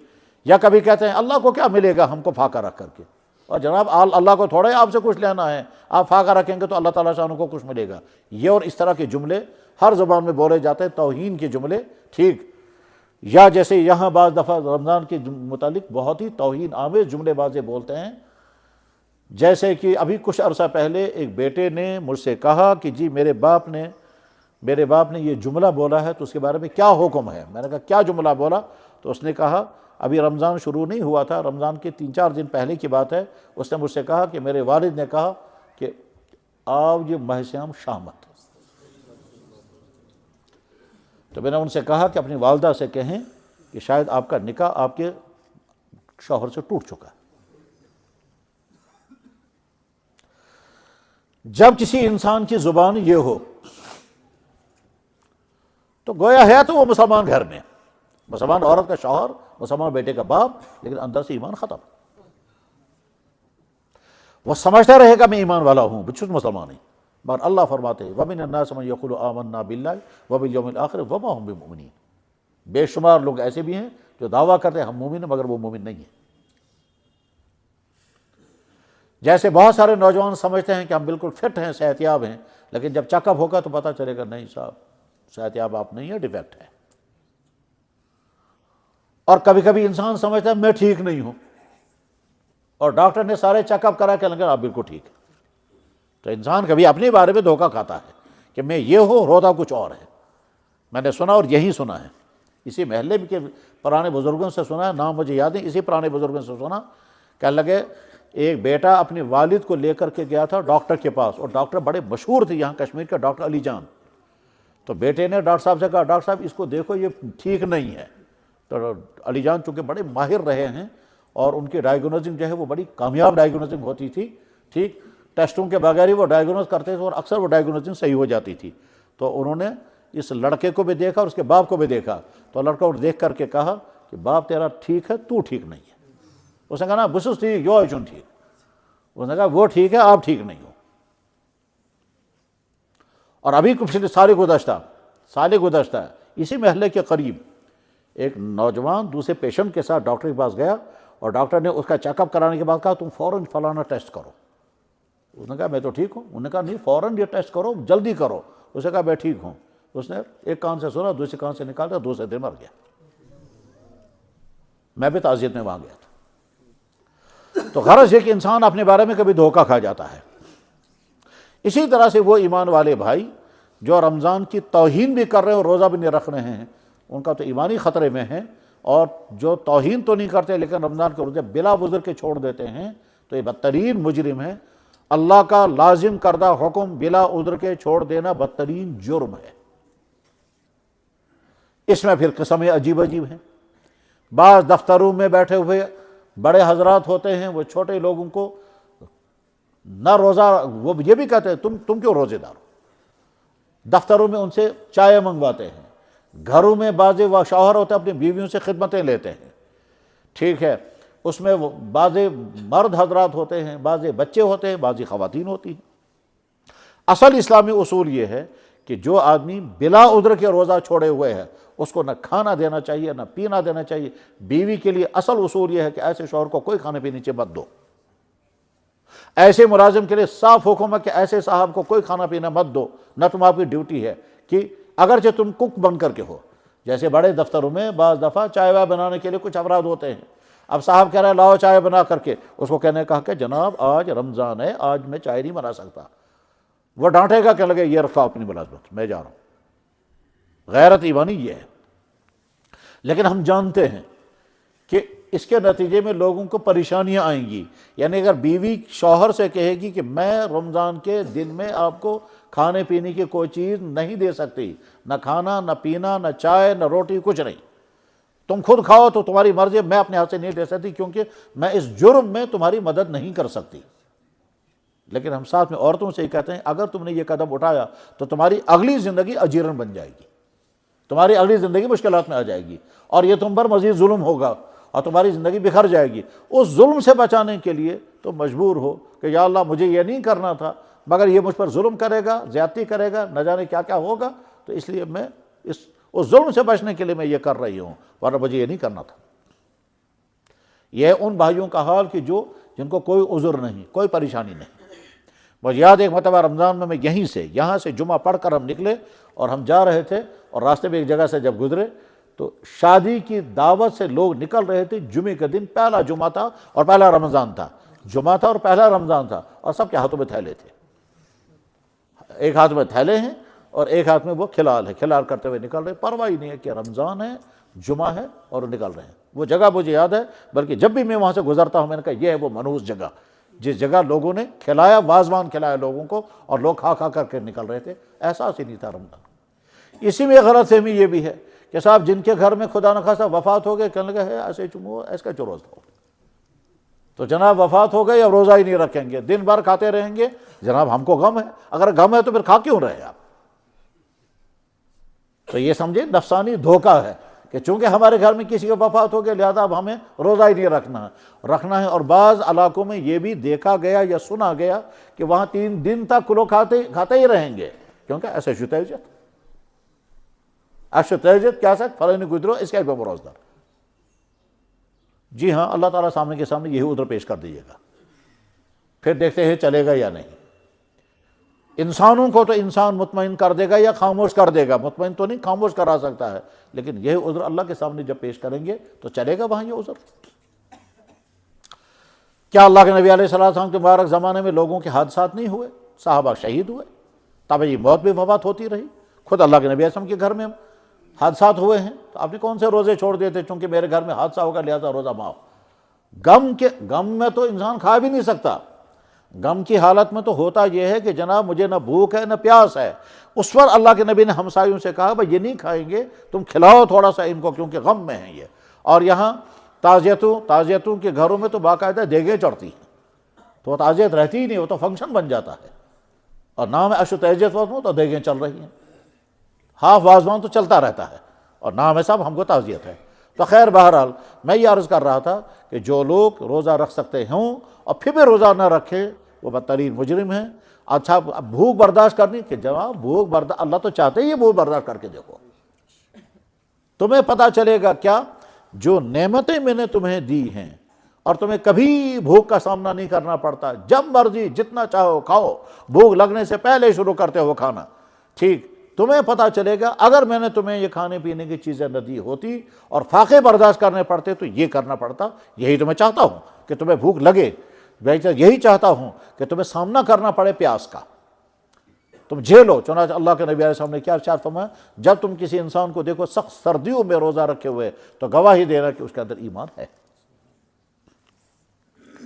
یہ تو ہے ان بھائیوں کے لیے کہ جو روزہ رکھنے کے قابل ہیں پھر بھی روزہ نہیں رکھتے ہیں، اور جن بھائیوں نے روزہ رکھا ان کے لیے حکم یہ ہے کہ بھائی آپ نے روزہ رکھا، بہت مبارک، بہت ہی مبارک، اور یہ بہترین علاج ہے۔ یہاں تک کہ اللہ کے نبی علیہ السلام نے جوانوں سے یہ فرمایا کہ اے جوانوں تم نکاح جلد کرنا، اور اگر تم نکاح جلد نہیں کر پا رہے ہو کسی بھی وجہ، کوئی رکاوٹ ہے، جیسے کہ ہمارے سماج میں قسم قسم کے رکاوٹیں ہیں، جو رکاوٹوں کی بنا پر عمر کا بہت سارا حصہ اسی حال میں گزر جاتا ہے کہ رشتے نہیں ہوتے ہیں، تو آپ یا معاشر الشباب آپ نے فرمایا اے جوانوں من استطاع منکم الباءۃ فلیتزوج، جو گھر بسانے کے قابل ہو گیا یعنی نکاح کرنے کے قابل ہو گیا تو فوراً نکاح کر لینا، ومن لم یستطع، اور جس کی کنڈیشن یہ ہو کہ نہیں کر پا رہا ہے، رکاوٹیں ہیں، چاہے وہ جینور رکاوٹیں ہیں یا بناوٹی رکاوٹیں ہیں لیکن ہیں رکاوٹیں، اور تمہارا رشتہ نہیں ہو پا رہا ہے، فعلیہ بالصوم، تو بہت مسلسل روزے رکھتے رہنا تاکہ تم گناہ سے اپنے آپ کو بچا سکو۔ روزہ انسان کے لیے بہترین کنٹرول ہے اور واقعتاً ہے۔ چنانچہ آج تو مجھے نہیں معلوم ہے وہ لڑکا کہاں ہے، یہیں سری نگر شہر کا لڑکا یورپ میں، اس نے جب مجھ سے فون پہ کہا کہ جی گناہ ہونے کا خطرہ ہے، میں نے کہا تمہارے لیے ایک ہی علاج ہے، روزے رکھو۔ تو تعجب ہو گیا اسے، ہم تو رمضان کے روزے بھاری ہو جاتے ہیں تو یہ الگ سے روزہ، میں نے کہا ایک ہی علاج اور کر کے دیکھو۔ تو 1-1.5 ہفتے کے بعد اس نے فون کیا، کہنے لگا جی ہفتے میں 4 دن روزہ رکھتا ہوں اور میں بالکل قابو میں ہوں، مجھے کوئی ٹینشن ہی نہیں ہے۔ کہتا ہے وہ سارے برے خیالات نکل گئے اور وہ جو خطرہ تھا گناہ ہونے کا وہ بالکل کنٹرول میں، مجھے ہے ہی نہیں وہ۔ تو میں نے کہا جب تک وہاں رہو تم اسی طرح سے روزے رکھتے رہنا، اور یہ علاج تو وہ ہے جو اللہ کے نبی نے فرمایا صلی اللہ علیہ وسلم۔ اور اگر کسی انسان کو اس پر اعتراض ہو تو جواباً عرض ہے، اگر کسی انسان کو اس پر اعتراض ہو یا ذہن قبول نہ کر رہا ہو تو جواباً عرض یہ ہے کہ جناب آپ کی کسی بیماری میں اگر ڈاکٹر نے کہا کھانا پینا اتنے ٹائم کے لیے بند کرنا ہوگا، ٹھیک، ڈائٹنگ کرنی ہوگی، وہاں آپ کو اعتراض ہوگا؟ تمہارے جسم کی بیماری کو دور کرنے کے لیے ڈاکٹر کہتا کھانا پینا بند کر دو۔ کچھ بیماری ایسی ہے پانی نہیں پی سکتے، آپ ڈائریسی چل رہی پانی نہیں پی سکتے، شوگر ہو گیا ساری میٹھی چیزیں بند کر دیتے ہیں، کولیسٹرول بڑھ گیا کہ کون سی چیزیں بند کر دیتے ہیں، یورک ایسڈ بڑھ گیا کتنی فائدے مند چیزیں بند کر دیتے ہیں، پراسٹیٹ کا ورم ہو گیا ملک پروڈکٹ کی ساری چیزیں بند کر دیتے ہیں، کہ دودھ بھی مت پینا، دہی بھی مت کھانا، مکھن بھی مت کھانا، پنیر بھی مت کھانا۔ یہی میں نے سنا ہے، میڈیکل تو ڈاکٹروں کا سبجیکٹ ہے، میرا سبجیکٹ نہیں ہے، اس میں مجھ سے غلطی ہو سکتی ہے، لیکن ہم نے جو سنا وہ یہی ہے کہ ساری مزیدار چیزیں، عمدہ چیزیں اور طاقتور چیزیں بند کر دی جاتی ہیں. کیلشیم کہتے ہیں فلاں چیز آپ کی باڈی میں کیلشیم زیادہ ہو گیا، آپ دودھ نہیں کیلشیم کی چیزیں بند کر دیں آپ. تو اتنی فائدے مند چیزیں آپ چھوڑنے کو تیار ہو جاتے ہیں. اور بعض بیماریوں میں ڈاکٹر کہتا ہے آپ کو مکمل پرہیز کرنا ہے. اب تو میڈیکل سائنس کا ایک نیا شعبہ کھلا ہے جس میں وہ ماہر غذائیات چارٹ بنا کر کے دیتے ہیں کہ آپ کی یہ بیماری ہے، اس بیماری میں آپ دوائی چھوڑ دو، آپ یہ غذائیں کھاؤ، اور وہ چارٹ بنا کر کے دیں گے آپ اس طرح سے غذائیں کھائیں گے تو آپ بیماری ٹھیک ہو جائے گی. اس وقت انسان کو بہت ساری غذائیں جو ہے اوائڈ کرنی پڑتی ہیں. اور اگر یہاں کشمیری لوگ ماہرین غذائیات کے بعد جا کر کہیں گے ہمیں کیا کھانا چاہیے تو وہ پہلے ہی سارا وازوان بند کر دیں گے. وہ کہیں گے تو سارا پہلے ہی بند کر دو، پھر اور اس کے بعد پھر سارے اچار بھی بند کر دیں گے، اور نمکین چائے تو پہلے ہی کر دیں گے. تو غرض ہے کہ جیسے انسان اپنی صحت کی ریکوری کے لیے ڈائٹنگ کرنے کے لیے تیار ہو جاتا ہے، اور جتنی دیر ڈاکٹر کہے گا. ایک صاحب نے مجھے بتایا، کہنے لگا ڈاکٹر مجھے کہا کہ 16 گھنٹے آپ کچھ نہیں کھائیں گے، 16 گھنٹے کے بعد آپ کو یہ کھانا ہے بہت تھوڑا سا، پھر اگلے 16 گھنٹے کچھ نہیں کھائیں، پھر اس کے بعد پھر یہ تھوڑا سا کھانا ہے. اس پہ کچھ کھجوریں بھی رکھی ہیں تاکہ اس کی وجہ سے کیلوریز جو ہیں وہ برابر ہو جائیں گی. غرض یہ کہ جب ڈاکٹر کے کہنے پر ہم ڈائٹنگ کے لیے تیار ہو جاتے ہیں وہاں اعتراض نہیں ہے. تو اللہ کے نبی علیہ الصلوۃ والسلام جوانوں کی جوانی کو بچانے کے لیے فرما رہے ہیں تم کثرت سے روزے رکھنا، تو وہاں پر بھی اعتراض پیدا نہیں ہونا چاہیے. رمضان میں بہت ساری چیزیں جو الاؤ ہیں مگر لوگ سمجھتے ہیں کہ شاید اس کی وجہ سے روزے میں فرق پڑے گا. مثلا روزہ رکھنے کے بعد پھر نہانے کی اجازت ہے، تیل لگانے کی اجازت ہے، سونے کی اجازت ہے، انجیکشن لگانے کی اجازت ہے، گلوکوز بھرنے کی اجازت ہے، چوٹ لگ جائے گی اس پر بینڈیڈ لگانے کی اجازت ہے، ساری اجازت ہے. مسواک کرنے کی اجازت ہے. البتہ کچھ چیزیں ایسی ہیں ان کی وجہ سے روزے کے فائدے جو ہیں وہ کم ہو جاتے ہیں، بعض دفعہ ختم بھی ہو سکتے ہیں، لیکن روزہ ادا ہو جاتا ہے. مثلا اگر رمضان میں ہم نے فحش فلمیں دیکھی تو روزہ تو ہے لیکن روزے کا سارا ستیہ ناس ہو گیا، اس روزے کا سارا فائدہ ختم ہو گیا. موبائل غلط یوز کیا، نامحرم عورت کے ساتھ باتیں کی، ان کے ساتھ گھومنے چلے گئے، تو روزہ رکھا مگر اس کے بعد پھر روزہ صاحب. اور بعض روزے دار روزہ رکھتے ہیں پھر نماز بالکل ہی نہیں پڑھتے. وہ کہتے ہیں گھروں سے باہر ایک صاحب مجھے ملے تھے، اب ان کی وفات بھی ہو گئی، کہنے لگے جب بھی رمضان آتا ہے روزہ تو مجھے رکھنا، لیکن میں کیا کرتا ہوں، میں بڑا والا ناول لاتا ہوں، تو بس میں صبح شروع کرتا ہوں، شام تک جتنا ختم ہوگا اگلے دن اس کا اگلا، وہ جو ہی ختم ہو جاتا ہے تو لائبریری میں جا کر دوسرا بڑا والا ناول لاتا ہوں. اور اس طرح میرا رمضان کو چلاتا ہوں میں بہلا کر کے، مگر روزہ رکھتا ہوں. میں نے کہا نماز، کہنے لگا کہاں رمضان میں کون جائے گا نماز پڑھنے، ہم نے روزہ رکھا اسے اللہ کا. میں نے کہا جی ہاں، یہ اپنے آپ کو تسلی دینے کی باتیں ہیں. حقیقت یہ ہے کہ روزہ بھی فرض ہے، نماز بھی فرض ہے، نماز بھی ادا کرنی ہے، روزہ بھی رکھنا ہے. اور اس طرح روزہ رکھ کر کے اگر ہم یہ سارے برے کام کرتے رہے، دکان پر بیٹھ کر کے دھوکہ پیتے رہے، دفتر میں بیٹھ کر رشوت بھی کھاتے رہے، دفتر میں بیٹھ کر فراڈ بھی کرتے رہے، ادھر سے روزہ بھی، تو اللہ کے نبی نے فرمایا جس نے یہ سارے کام نہیں چھوڑے، اللہ کو تمہارے ایسے روزوں کی کیا ضرورت ہے. من لم یدع قول الزور والعمل به فلیس للہ حاجۃ فی ان یدع طعامہ وشرابہ. جس نے یہ سارے غلط کام نہیں چھوڑے اور روزہ رکھا تو اللہ کو تمہاری اس ایسے روزے کی کوئی ضرورت نہیں ہے. اور ایک حدیث میں ہے کم من صائم لیس لہ من صیامہ الا الظمأ. کتنے روزے دار ایسے ہیں جن کو روزے میں شام کو کیا ملتا ہے، صرف بھوک اور پیاس ہاتھ آ گئی، کوئی اجر و ثواب نہیں. اس مسجد کے متعلق مجھے تھوڑی سی گفتگو کرنی ہے. وہ یہ ہے کہ پچھلے ہمارے جن بزرگوں نے، جن بھائیوں نے، جن شوق رکھنے والوں نے اس مسجد کی تعمیر اور ترقی میں جب جو بھی خدمت انجام دی، اللہ تعالیٰ ان کو قبول فرمائے. ہر زمانے میں جب مسجد ابتدا سے لے کر تعمیر ہونے تک اب تک 2 یا 3 مرتبہ اس میں تجدید کاری بھی ہوئی ہے اور شوق و ذوق کے ساتھ ہوئی ہے، تو اللہ تعالیٰ اس کو ان کے لیے صدقہ جاریہ اور پورے علاقے کے لیے رحمت کا ذریعہ بنائے. پچھلے کافی عرصے سے محسوس کیا جا رہا ہے کہ یہ مسجد ناکافی ہو رہی ہے، اور ناکافی ہونے کا ثبوت یہ ہے کہ اس وقت بھی ہمارے بے شمار ایمان والے بھائی صحن میں ہیں، اور اگر بارش ہوتی تو صحن میں نماز پڑھنا مشکل تھا.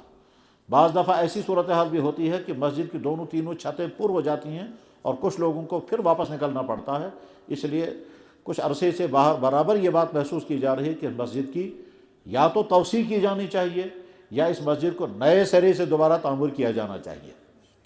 اب ان دونوں باتوں پر بہت غور ہوتا رہا ہوگا، اور موجودہ جو ذمہ داران ہیں انہوں نے سوچا بھی ہوگا، مشورے بھی کیے ہوں گے، اپنے پرانے بھائیوں سے بھی مشورے کیے ہوں گے.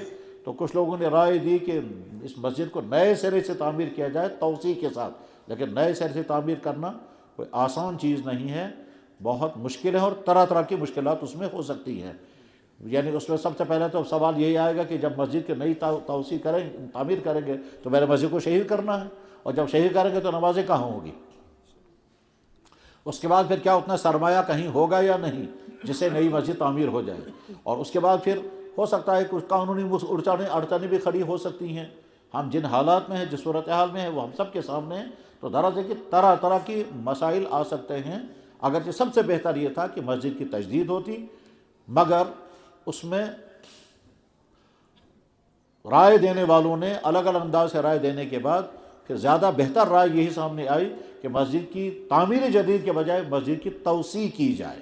توسیع کا مطلب اس میں ایکسٹینشن کیا جائے، اور اس کے لیے مجھ سے بھی انہوں نے رائے لی، میں نے بھی کچھ ماہر آرکیٹیکٹوں کا حوالہ دے کر ان سے کہا ان سے بھی مشورہ کرو۔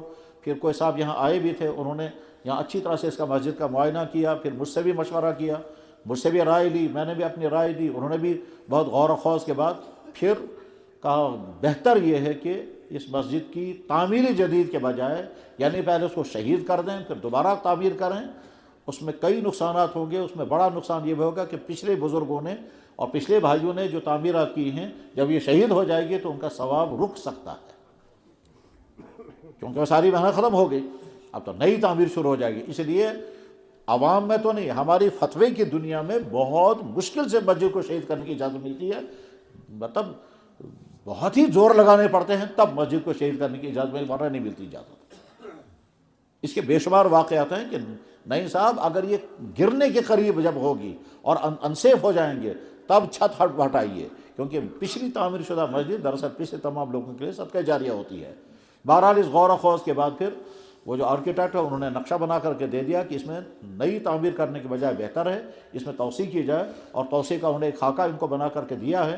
مجھے بھی انہوں نے بتایا، کئی دن پہلے بھی انہوں نے فون پہ بتایا، آج بھی انہوں نے فون پہ بتایا، اور ساتھ میں مجھے ذہن میں یہ آیا کہ جناب رسول اللہ صلی اللہ علیہ وسلم کی مبارک مسجد جو مدینہ شریف کی، وہ مسجد جس کو ہم کہتے ہیں مسجد نبوی، جس مسجد نبوی میں ایک نماز پڑھنے پر 1000 نمازوں کا ثواب ہے، ایک حدیث، اور دوسری حدیث ہے کہ ایک نماز پڑھنے پر 50,000 نمازوں کا ثواب ہے۔ کعبۃ اللہ شریف میں ایک نماز پڑھنے پر 1,00,000 نمازوں کا ثواب، اور مدینہ طیبہ کی مسجد نبوی میں ایک نماز پڑھنے پر ایک حدیث میں 1000 نمازوں کا ثواب، اور ایک حدیث میں ہے 50,000 نمازوں کا ثواب۔ اس کا مطلب یہ ہوا کہ خانہ کعبہ میں جو شخص ایک جمعہ پڑھے گا تو 1,00,000 جمعوں کا ثواب ملے گا، اور مدینہ منورہ میں جو ایک جمعہ پڑھے گا تو 1000 جمعوں کا ثواب ایک حدیث کے مطابق، اور دوسرے حدیث کے مطابق 50,000 جمعوں کا ثواب ملے گا۔ تو کس قدر بڑا انعام ملتا ہے وہاں۔ یہ جو مسجد نبی اللہ کے نبی علیہ السلام نے تعمیر کی تھی، اس تعمیر میں آپ نے بدست خود شرکت فرمائی، پتھر اٹھائے، گارا تو زمانے میں نہیں تھا، پتھروں کی دیوار میں آپ نے پتھر اٹھائے، گرد و غبار میں اٹے، اور اس وقت آپ اشعار بھی پڑھ رہے تھے، اور وہ اشعار حدیثوں میں موجود ہے، بخاری شریف میں بھی حدیث موجود ہے۔ مسجد نبوی کی تعمیر کا تذکرہ سیرت کی کتابوں میں بھی ہے، تاریخ اسلام میں بھی ہے، اور حدیث کی کتابوں میں بھی ہے۔ پھر جب 7 سال ہو گئے مسجد ناکافی ہو گئی، تو آپ علیہ الصلوۃ والسلام نے مسجد کو مکمل شہید کر کے نیا نہیں بنایا بلکہ اسی میں توسیع کر دی، تو اس میں ایکسٹینشن کیا، اور آج میں نشان بھی لگے ہوئے ہیں کہ یہاں تک وہ پہلی مسجد تھی، اور یہاں سے آگے یہاں تک دوبارہ اللہ کے نبی علیہ السلام نے اس میں ایکسٹینشن کیا، پھر حضرت فاروق اعظم نے ایکسٹینشن کیا، پھر حضرت عثمان غنی نے اس میں ایکسٹینشن کیا، پھر اور ایکسٹینشن ہوتے گئے یہاں تک کہ صدیوں کے بعد اس مسجد نبوی کو شہید کر کے پھر نئے سرے سے اسی خطوط پر بنا گیا، اور وہ نشانات باقی رکھے گئے کہ اصل مسجد اتنی تھی، پھر اس میں پہلا اضافہ ہوا وہ اتنا ہوا، پھر دوسرا اضافہ ہوا، پھر وہ کتابوں میں وہ تفسیر ہے، وہ تو مسجد نبوی کی تاریخ پر ہزاروں کتابیں لکھی گئی ہیں، ایک دو نہیں، ہزاروں کتابیں مسجد، جیسے خانہ کعبہ کی تعمیر پر ہزاروں کتابیں ہیں، تعمیر مسجد پر مسجد نبوی پر بھی ہزاروں کتابیں ہیں، اور بعض کتابیں یہاں بھی ملتی ہیں، ہم نے بھی پڑھی ہیں۔ تو جیسے اس میں توسیع کی گئی تھی، اسی طرح سے ارادہ ہے کہ اس مسجد کی توسیع کریں گے، اور نقشہ ان کو بنا کر کے دے دیا گیا ہے، تو اب یہ تو کریں گے توسیع کا ارادہ، اور ہم سب کو جس سے جتنی مدد ہو سکے اس میں شرکت کریں، اور یہ بہترین ایصال ثواب ہے، اور رمضان مبارک میں جب دیں گے تو اور زیادہ بہتر ایصال ثواب ہوگا۔ کون کس طرح سے مدد کرے گا؟ زیادہ بہتر یہ ہے کہ محلے والے پہلے یہ سوچیں کہ یہ اصل میں ہماری مسجد ہے، اور جمعے کی نماز پڑھنے کے لیے جو بھائی آتے ہیں وہ سوچیں کہ ہم جمعے کی نماز اسی مسجد میں ادا کرتے ہیں، پھر عام مسلمان، مسجد وقف عام ہوتی ہے، ہر مسلمان کو نماز پڑھنے کا حق ہے، لیکن پہلی ذمہ داری، پہلا حق ہوتا ہے اس بستی کا جس بستی کی مسجد 5 وقتہ نماز کے لیے بھی استعمال ہو رہی ہو۔ تو یہ مسجد انشاءاللہ نئے سرے سے اس میں ایکسٹینشن کیا جائے گا۔ اس ایکسٹینشن کرنے کے لیے ان کو سرمایہ کی ضرورت ہے، تو جو آدمی جتنا اس میں مدد کر سکتا ہو شوق کے ساتھ مدد کریں، اور انشاءاللہ وہ یقیناً صدقہ جاریہ ہوگا، اور بہترین صدقہ جاریہ ہوگا۔ جناب رسول اللہ صلی اللہ علیہ وسلم کا مبارک ارشاد بہت مشہور حدیث ہے، اذا مات الانسان، جب انسان مر جاتا ہے، انقطع عملہ، اس کے عمل جو ہیں اس کا عمل منقطع ہو جاتا ہے، الا من ثلاث، مگر 3 عمل جاری رہتے ہیں، اسی میں کہتا ہے صدقۃ جاریۃ، ایسی جگہ مال خرچ کیا جائے کہ جس کا نفع مسلمانوں کو عرصے طویل تک ملتا رہے گا، اور جب مسلمانوں کو عرصے طویل تو نفع ملتا رہے گا تو اس کا ثواب بھی ان کو مسلسل ملتا رہے گا، اس کو کہتے ہیں صدقہ جاریہ۔ مسلمانوں کی مسجد کی تعمیر میں شرکت کرنا ایمان کی علامت ہے۔ انما یعمر مساجد اللہ من آمن باللہ والیوم الآخر، اللہ کے گھر کی مسجد کی تعمیر کرنے میں، مسجد کی تعمیر کرنے میں شرکت کرنے والا دراصل ایمان کی علامت ہے، جس پر اللہ کی ذات پر جس کو ایمان ہوگا، اللہ کی ذات پر جس کا ایمان ہوگا وہ اس میں شرکت کرے گا۔ انما یعمر، بلا شبہ تعمیر کرتا ہے اللہ کے گھر کو وہ شخص جس کا اللہ پر ایمان ہے۔ مسلمانوں کی تاریخ تعمیر مسجد کے سلسلے میں بڑی عجیب تاریخ ہے، چنانچہ جب تک یہ پھر رہے ہیں تب تک میں واقعہ سناتا ہوں، اس سے اندازہ ہوتا ہے کہ ایمان والوں کا جذبہ جب ابھرتا ہے تو کیا کیا ہوتا ہے۔ ایک شہر کے اندر ایک مسجد تھی، اس زمانے میں وہاں کے مسلمانوں کی اکثریت کے باوجود حکومت ایسے لوگوں کی تھی جو ان مسلمانوں کے کسی نہ کسی اعتبار سے دشمن تھے۔ لاہور کی مسجد میں، لاہور میں مسجد تھی، حکومت اس زمانے میں وہاں سکھوں کی تھی، انہوں نے غلط انداز میں اس مسجد کو شہید کر کے ایک قبضہ کر لیا اور کہا کہ یہ ہمارے گرودوارے کی زمین ہے۔ مسلمانوں نے کورٹ میں کیس پہنچایا، کورٹ میں جج جو ہیں وہ بھی غیر مسلم رہے ہوں گے، تو جج نے ڈیسائیڈ یہ کیا کہ ہم وہاں معائنہ کرائیں گے، اور معائنہ کرنے کے بعد پھر پتہ چلے گا کہ اگر وہ مسجد ہے تو مسجد کی زمین، اور اگر وہ مسجد نہیں ہے وہاں تو پھر وہ مسجد کی زمین نہیں ہے، لیکن مسجد تو شہید ہو چکی تھی۔ تو اب اگلے دن وہاں معائنہ کرنے کے لیے کمیشن آنے والا تھا، شام کو محلے والوں کو پتہ چلا کہ صبح کو جب یہاں کمیشن آئے گا وہ رپورٹ لے کے آئے گا یہاں کوئی مسجد نہیں ہے، تو کورٹ سے فیصلہ ہو جائے گا یہ زمین انہی کی ہے، اور اگر یہاں مسجد ہوتی تو پھر رپورٹ دینے والا رپورٹ کہتا ہے یہاں تو مسجد موجود ہے، تو کیا کیا جائے؟ چنانچہ گفتگو شروع ہوئی، محلے کے لوگ جمع ہو گئے، بس اسی میں کسی نے رائے دی کہ اگر ہمت کرو، ارادہ کرو، اللہ کی مدد، ہم ایک ہی رات میں مسجد کھڑی کر دیں۔ چنانچہ مغرب کی نماز کے بعد تعمیر مسجد کا کام شروع ہوا،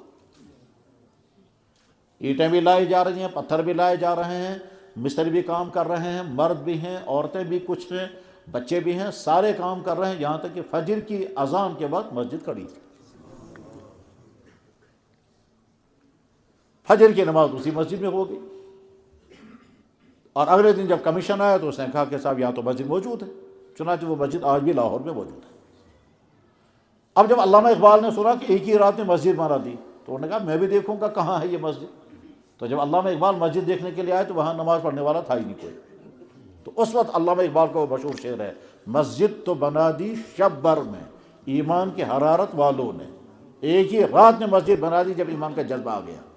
مسجد تو بنا دی شب بھر میں ایمان کی حرارت والوں نے، من اپنا پرانا پاپی تھا برسوں میں نوازی بن نہ سکا، یعنی جذبہ آ گیا تو جو مشکل کام برسوں میں ہوتا ہے وہ ایک ہی رات میں کر دیا، اور جو کام ہم 1 سیکنڈ میں کر سکتے تھے، بس ارادہ کرنا نمازی بننا، تو برس ہو گئے نمازی بن نہ سکے، حالانکہ یہ 1 سیکنڈ کا کام ہے، میں نے ارادہ کر لیا میں نماز نہیں چھوڑوں گا، تو برسوں میں نمازی بننا نصیب نہ ہوا، حالانکہ وہ 1-2 منٹ میں ایمان والے کو ہونا چاہیے، اور جو کام برسوں میں ہو سکتا تھا جب ایمان کا جذبہ ہے تو ایک ہی رات میں مسجد تعمیر کر دی گئی۔ بہرحال آپ اپنے اپنے طور پر بعد میں مسجد کے منتظمین کو اپنا تعاون پیش کریں، اور اسی جذبے کے ساتھ کہ مسجد میں ہمارا پیسہ لگے گا، والدین کے سال ثواب کے لیے الگ، اپنے صدقہ جاریہ کے لیے الگ۔ ہم نے تو اس سلسلے میں بہت عجیب عجیب واقعات دیکھے اور سنے ہیں کہ لوگ کیا کرتے ہیں کہ صاحب اس مسجد میں فلانی چیز ہے وہ میں دوں گا، آپ اپنا باقی انتظام کرو، فلانا کام میں کروں گا۔ ہمارے ایک دفعہ مسجد تعمیر ہو رہی تھی یہیں کشمیر میں، تو ایک صاحب آئے، وہ کشمیر کے نہیں باہر کے تھے، اور بڑے علماء کے ساتھ ان کا رہنا سہنا، تو اس نے کیا کیا، کہا کہ صاحب دیکھیے مسجد تو آپ لوگ تعمیر کر لیں، لیکن نیچے کا فرش میں جتنا سیمنٹ اور جتنے پتھر لگیں گے وہ، اور اس کے بعد جو فرش لگے گا وہ میرا۔ تو میں نے ان سے پوچھا ایسا کیوں؟ کہنے لگا سجدہ اسی پر ہوگا۔ میں کہا آپ کی سمجھ بہت دور ہے۔ کہنے لگا بزرگوں سے ہم نے یہی سنا کہ ایسی والی چیز میں ہی کر، اسی لیے بعض دفعہ لوگ کیا کہتے ہیں امام صاحب کے لیے 4 جائے نماز بچتے ہیں، حالانکہ امام صاحب بھی وہی نماز پڑھے گا جو پچھلے والا پڑھے گا، لیکن اس کے لیے کیوں؟ کیا کہتے ہیں جماعت چھوٹی ہو یا بڑی ہو، امام تو بہرحال اپنی جگہ پر کھڑا ہوگا۔ امام کی عظمت ہے یعنی جگہ کی عظمت یہ ہے کہ اماموں کے لیے ہم 3 4 جائے نماز بچاتے ہیں۔ اور آخری بات یہ ہے کہ رمضان میں اپنی آنکھوں کی حفاظت پوری کوشش کریں۔ یہ آج کے زمانے کے مردوں کا بڑا مشکل امتحان ہے۔ کاش ہماری خواتین کے ذہن میں یہ بات آتی کہ ہم اپنے جسم کو سجانے کا شوق پورا کرنے کا مطلب ہوتا ہے ان تمام مردوں کو گناہ میں مبتلا کر رہے ہیں۔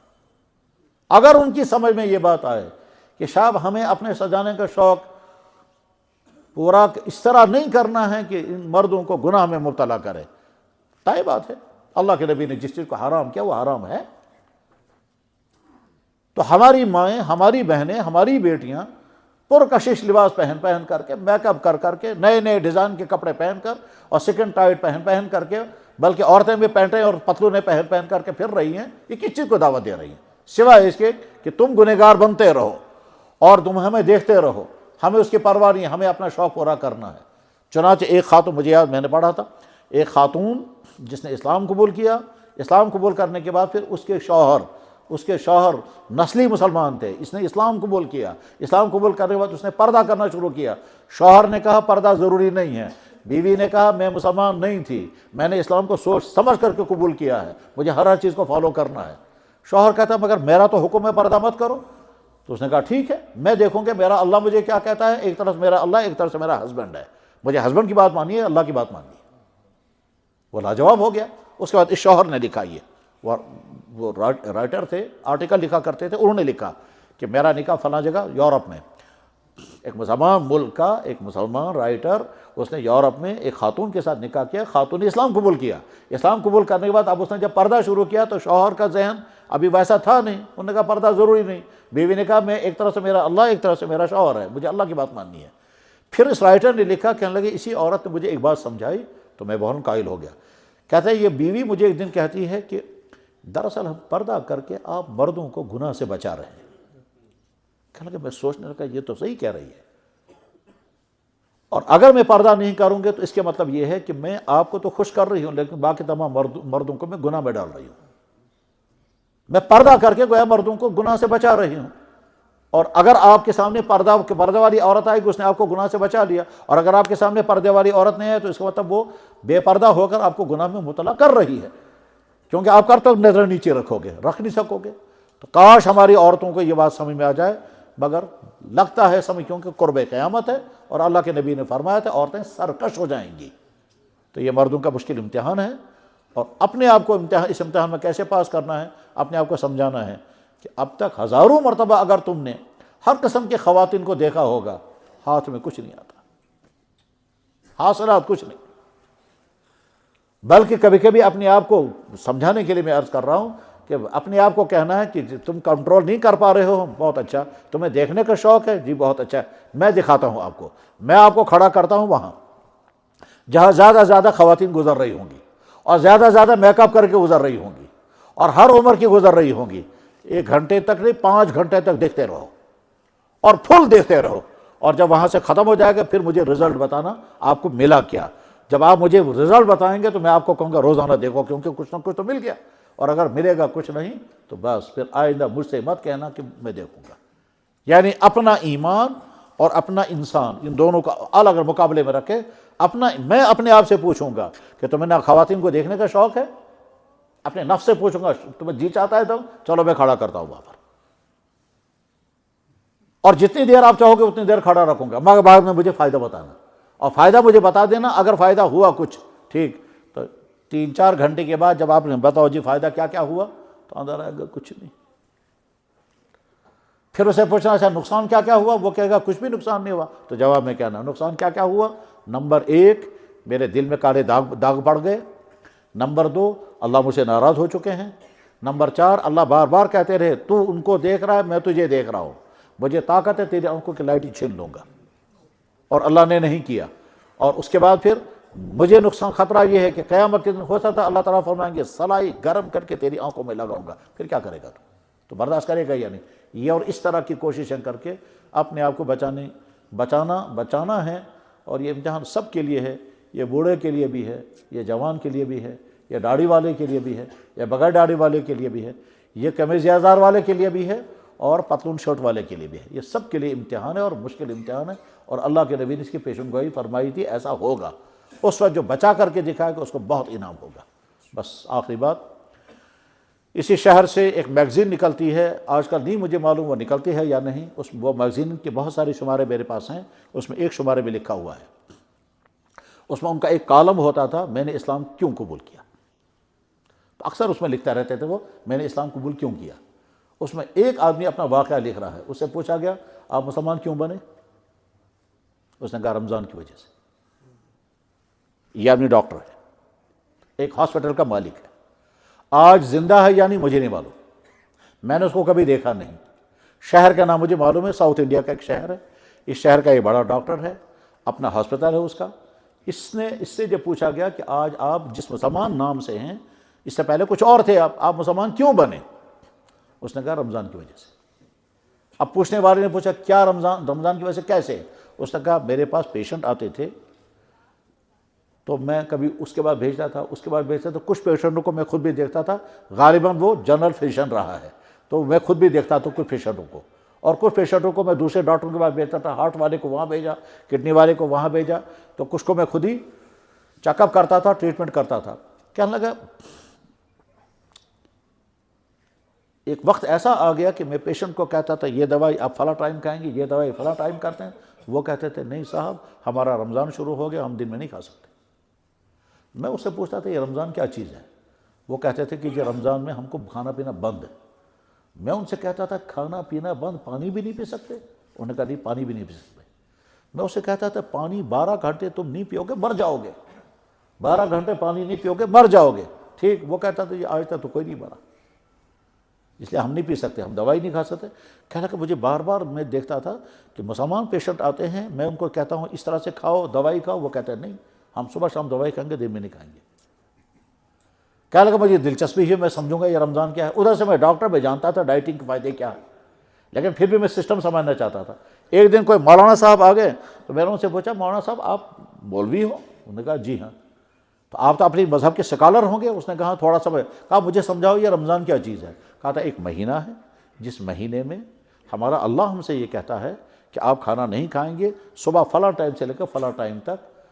تو میں نے کہا کیوں؟ کہا اس مولانا صاحب نے کہا کہ اللہ تعالیٰ کہتے ہیں تم متقی بنو گے۔ کہتا ہے میں نے اس سے سوال کیا کھانا پینا بند کرنے سے متقی کیسے بنیں گے، اور یہ متقی کیا ہوتا ہے؟ اس نے کہا جی گناہ چھوڑنے والے۔ کہنے کہ کھانا پینا بند کرنے سے گناہ کیسے چھوٹے گا؟ اس نے کہا جی اللہ نے یہی کہا ہے، بس اور کیا کہوں گا۔ اس نے کہا بھائی مجھے سمجھاؤ کھانا پینا بند کرنے سے گناہ سے کیسے بچیں گے؟ گناہ الگ چیز ہے، کھانا پینا الگ چیز ہے۔ کہنے لگا جی اللہ کا حکم یہی ہے۔ کہتے ہیں اب میں نے جب سنا تو میں نے کہا یار اللہ کا حکم ہے کچھ نہ کچھ تو ہوگا، چلو میں تجربہ کر کے دیکھتا ہوں، کہنے لگا میں نے ان سے پوچھا مجھے ٹائمنگ بتاؤ۔ کہنے لگا جی صبح کو سن رائز سے 1.5 گھنٹہ پہلے آپ کھائیں گے، اس کے بعد نہیں کھائیں گے، اور شام کو سن سیٹ کے بعد کھائیں گے، اس سے پہلے نہیں کھائیں گے، اور دن میں کچھ نہیں کھانا ہے، پانی کا قطرہ بھی نہیں لینا ہے۔ اس نے کہا ٹھیک ہے یار کر کے دیکھتا ہوں، لیکن مجھے تھوڑا سا ڈر بھی لگا کہ یار دن بھر بھوکا کیسے رہوں گا، پانی تو کم سے کم پینا۔ خیر کہنے لگا میں نے روزہ رکھا، اور ادھر سے ذہن میں روزہ کی وجہ سے انسان گناہ سے بچتا ہے۔ کہنے لگا میرے دن میں جب پیشنٹ آتے تھے تو ان پیشنٹ میں فیمیل پیشنٹ عورتیں آتی تھیں، ان میں بعض دفعہ جوان عورتیں ہوتی تھیں، تو کبھی کبھی چیک اپ کرتے کرتے میرے دل میں برے خیالات بھی آتے تھے، اور میں ان کو چیک اپ کے بہانے اچھی طرح سے دیکھتا بھی تھا۔ لیکن جس دن میں نے یہ فاسٹنگ روزہ رکھا اس دن مجھے بار بار اندر سے خیال آیا دیکھو آج تمہارا روزہ ہے، آج نہیں دیکھنا۔ کہتا ہے میں سوچتا رہا یہ فیلنگ کیسے آ رہی ہے؟ کہنے لگا کئی مرتبہ ایسا ہی ہوا، پھر میں نے کچھ دفعہ پھر روزہ رکھا، اس دن پھر یہی ہوا۔ کہنے لگا پھر کچھ دن کے بعد میرے اندر یہ فیلنگ آنے لگی اسی رمضان میں کہ دیکھو آج بیچارے غریب لوگ آتے ہیں، ان کی فیس مت لو آج، اور یہ جو غریب ان غریبوں میں سے کچھ کو مفتی دوائی دے دو، دیکھو آج تمہارا روزہ ہے، اور دیکھو بھوک میں کیسی پریشانی ہوتی ہوگی، ان کو بیچاروں کو بھوک لگتی ہوگی، تو یہ تو ہمیشہ بھوک برداشت کرتے ہیں، تم کو تو بھوک برداشت نہیں کرنی پڑتی، کیوں؟ جب بھوک لگے گی کھاؤ، بھوک لگنے سے پہلے ہی کھاؤ۔ تو ان بیچاروں کے جن پاس کھانا ہی نہیں ہوتا وہ کیسے بھوک برداشت کرتے ہوں گے؟ ہم سے تو ایک دن کی برداشت نہیں ہو رہی ہے۔ تو بھوک برداشت کرنے کا تجربہ جب مجھے ہوا، اس کے بعد پھر ان کی متعلق سوچنے لگا، تو مجھے خیال آیا کہ چلو آج ان کی فیس نہیں لیں گے، آج ان کو یہ کریں گے، آج میں کہتا ہے کہ پورے رمضان میں یہی، تو مجھے یقین ہو گیا کہ رمضان کی وجہ سے انسان برائیوں سے بچ سکتا ہے۔ کہنے لگا بس رمضان ختم ہونے والا تھا، میں نے اس مولانا صاحب کو ڈھونڈا، ادھر سے وہ اس کا پیشنٹ تھا۔ جب میں نے یہی سے بلایا تو میں نے کہا یہ بتاؤ اگر میں مسلمان بننا ہوگا تو کیا کرنا پڑتا ہے؟ کہنے لگے جو وہ جو عیدگاہ کا امام ہے اسی سے ملو۔ میں نہیں کہہ سکتا کچھ، وہ بیچارہ ڈر گیا ہوگا۔ ٹھیک، کہتا ہے میں نے امام صاحب کو ڈھونڈا، پہنچا اس کے پاس، میں نے کہا مولانا صاحب کل کو کیا ہے، آپ کا کوئی فنکشن ہے نا کل؟ کہنے لگا کل ہماری عید ہے۔ کہنے لگا میں آپ کے پاس آیا ہوں، میں مسلمان بننا چاہتا ہوں، اور اگر آپ چاہو تو یہی میں مسلمان بنوں گا، اور اگر آپ چاہو تو کل سب کے سامنے گیدر میں اعلان کروں گا میں مسلمان بن رہا ہوں، اور رمضان کی وجہ سے میں مسلمان بن رہا ہوں۔ انٹرویو یہاں ختم ہو گیا، بیک ضمن انٹرویو یہ لکھا ہوا ہے۔ تو ایک آدمی کہتا ہے رمضان کی وجہ سے میں مسلمان ہوا، ایک لیڈی کہتی ہیں خانے کعبہ کی وجہ سے میں مسلمان ہوئی، بے شمار انسان کہتے ہیں قرآن کی وجہ سے میں مسلمان ہوا، بے شمار مسلمان کہتے ہیں کہ ہم نماز کی وجہ سے مسلمان ہوئے۔ اور اسی شہر کی ایک خاتون، مجھے نہیں معلوم وہ کہاں ہے، تقریباً 15-20 سال پہلے اسی شہر کی ایک خاتون 15-20 سال پہلے محلے کے چند افراد آئے، اسی محلے کی وہ خاتون تھی، اور وہ لے کر کے آئے، کہنے لگے جی یہ کہتی ہے میں مسلمان بنوں گی، یہ کہتی ہے میں مسلمان بنوں گی، آپ اسے پوچھو اس کو کیا ہو گیا، یہ مسلمان بننے کے لیے تیار ہے، اس کو کسی نے پریشر کیا، کچھ کیا؟ تو میں نے اسے پوچھا آپ مسلمان بننا چاہ رہی ہیں؟ کہنے لگا جی، کیوں، کیا چیز ہو؟ کہنے لگے جی مجھے اذان بہت اچھی لگتی ہے۔ ہم حیران ہو گئے اس کے بعد سن کر کے۔ ساتھ میں اس نے کہا کہ پچھلے 5 سال سے میں صبح کو الارم رکھتی ہوں، اور صبح کو میں اوپر چھت پر چڑھتی ہوں، اور چاروں طرف سے جب اذانیں آتی ہے تو مجھے اتنا مزہ آتا ہے، اور 5 سال سے میں یہ اذانیں سن رہی ہوں۔ وہ اذانیں کہاں سے آواز آ رہی تھی؟ ادھر رانا واری کے قریب کا علاقہ تھا جہاں سے وہ لوگ آئے تھے، اور وہ ان میرڈ بچی تھی، اور وہ آئی ہے اور وہ کہتے ہیں میں مسلمان بننا چاہتا ہوں اذان کی وجہ سے۔ ہمارے لیے بہت ہی عجیب دن تھا وہ، جب ایک طرف سے یہ عورت کہہ رہی ہے، ایک لڑکی کہہ رہی ہے اذان کی وجہ سے میں مسلمان بن رہی ہوں۔ وہ ہماری بڑا عجیب دن تھا، اس لیے کہ اسی دن ظہر کے بعد، ظہر سے پہلے یہاں سے لوگ لے کر آئے اسے، اس خاتون کو، اس کے ساتھ یہ بات چیت ہوئی۔ ظہر کے بعد ایک گاؤں کے لوگ آئے، انہوں نے کہا جی ہم مسجد بنانا چاہتے ہیں، وہاں ایک صاحب ہیں وہ کہتے ہیں میں مسجد نہیں بنانے دوں گا کیونکہ تم اذان پڑھو گے تو میں ڈسٹرب ہو جاؤں گا۔ تو ہم نے کہا یا اللہ کیا کیا نظارے ہیں۔ ایک شخص یہ کہتا ہے کہ اذان کی وجہ سے میں مسلمان بننے کو تیار، اور دوسرا کہتا ہے اذان سے میں ڈسٹرب ہو جاؤں گا۔ ٹھیک، پھر کیا ہوا؟ اس کو ایک ایسی بیماری لگ گئی جس میں نہ دن کو سکون ہے نہ رات کو سکون ہے۔ وہ ڈھونڈ رہا تھا نا اذان سے میں ڈسٹرب ہو جاؤں گا، ساری زندگی ڈسٹرب، اور اب بھی کینسر میں تڑپ رہا ہے، یہاں تک کہ جسم سڑ گیا۔ کیا کہتے ہیں اس کو، جو بیڈ پر جو پڑا رہتا ہے نا عرصے طویل تک، وہی۔ گھر والے بھی کہتے ہیں خدایا وہاں کرتس طور کے عالم ٹھیک، دعائیں مادام ہم یہ مر جانا چاہیے لیکن موت نہیں آتی۔ بس یہ ساری گفتگو مکمل ہو گئی۔ اللہ تعالیٰ شان ہوں ان منتشر باتوں کو میرے لیے بھی اور آپ کے لیے بھی ہدایت کا ذریعہ بنائے۔ وآخر دعوانا ان الحمد للہ رب العالمین۔